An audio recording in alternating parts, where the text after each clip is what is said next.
I'm Rob Bingham from Presentation Authority. I've developed a unique training program that incorporates interactive workshops and personalized coaching sessions to help you command attention, elevate your confidence and persuasion, and deliver the right message.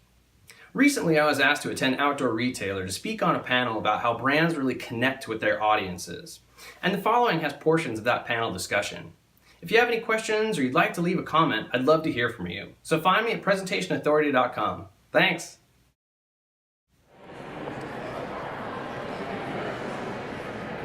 All right, good morning everybody. My name is Scott McGuire. I'm the president of the Mountain Lab.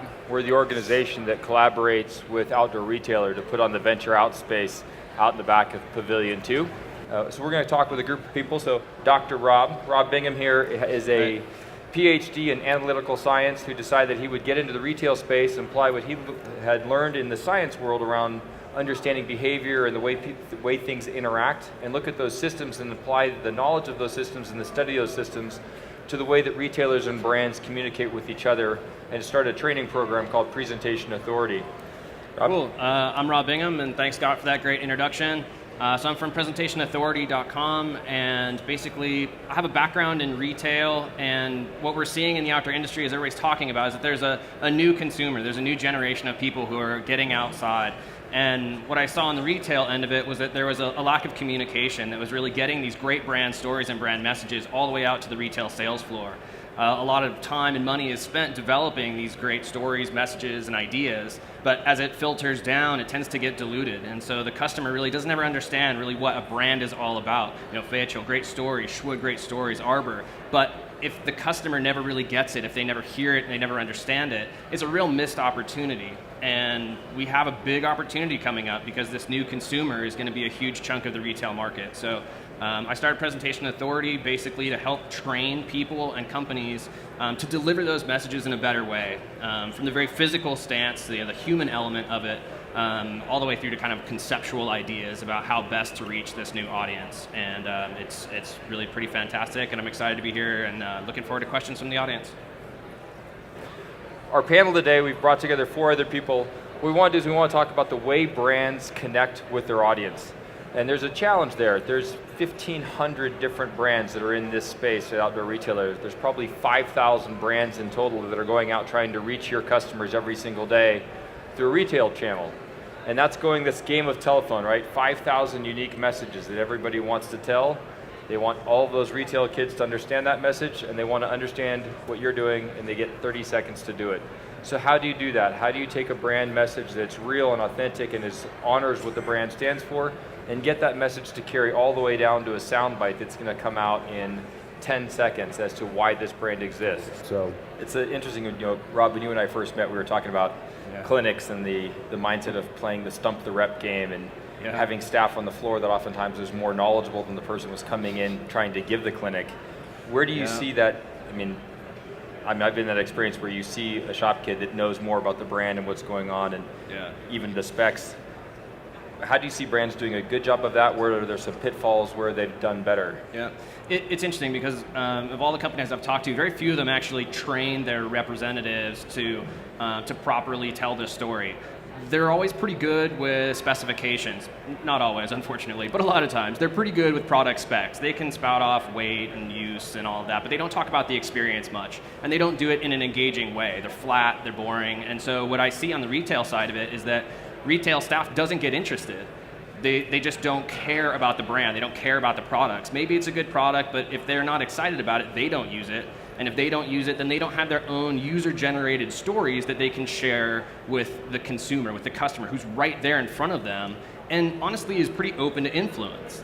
A lot of the customers that are shopping are just looking for something, but they don't know what. So to have sales staff that can properly tell them what's right for them and what's exciting for them adds a lot of value to your product.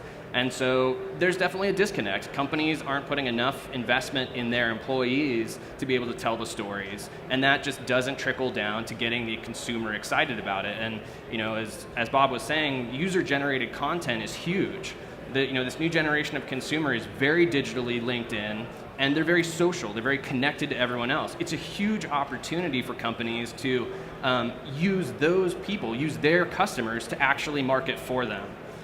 There's a recent study, user-generated content was seen to be about 20% more influential than traditional media in influencing a purchase, and was about 35% more memorable than traditional media. That's a huge opportunity for companies to be able to excite people about it, and to do that they really have to excite all of their employees throughout the company all the way to the retail side. It's interesting when you guys...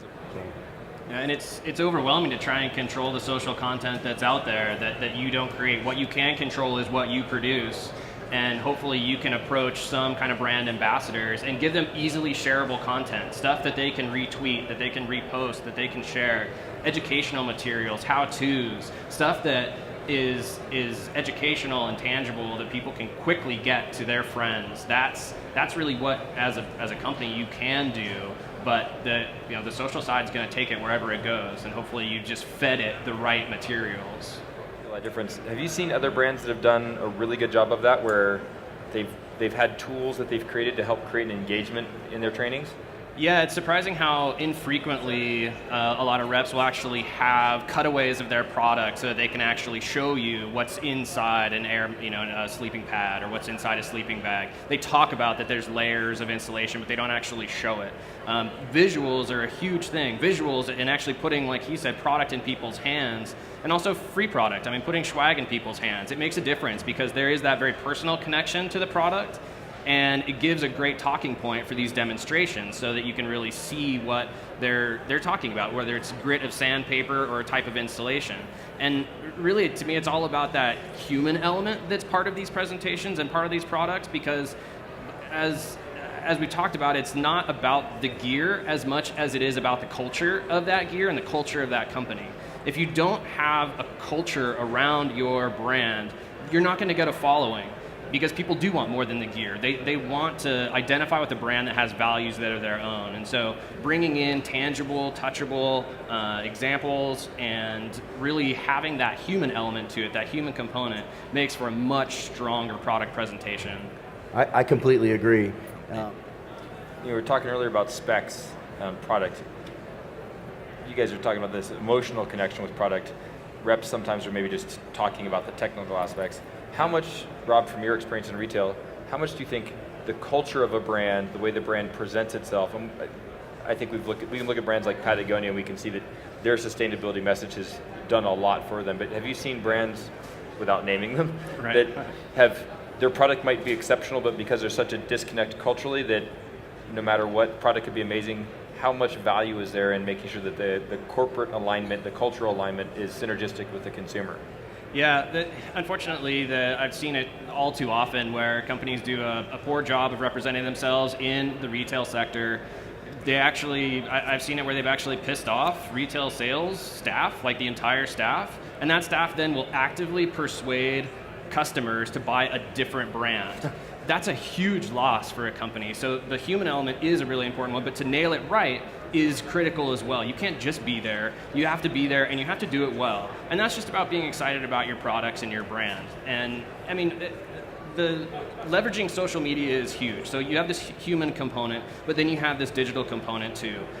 For the new consumers that are out there, 60% of them are on Twitter daily. It's such a platform to be able to get a message out, and hopefully that message is good. When it's bad, it's pretty bad for your company, because the new consumers, they also really identify with authenticity. These companies need to be true to their core, and they need to represent themselves accurately. And to reach this new segment of the population, which, I mean, it's going to be the largest generation in American history, the millennial generation. You know, anybody born after 1980 has a different way of looking at outdoors. To be able to leverage them properly, you really have to nail down your story and who your brand is, because if you don't, they're going to turn off and they're going to share that dislike and distrust of your company for all of their friends.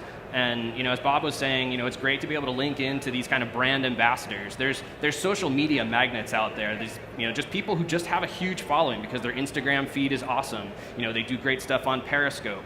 So they have thousands of followers. If you can get them to pitch your product because it's in line with their story, that's a huge, huge marketing advantage. And if unfortunately you irritate them or turn them off of your company, it has the direct opposite effect. So there are a lot of brands who do it well.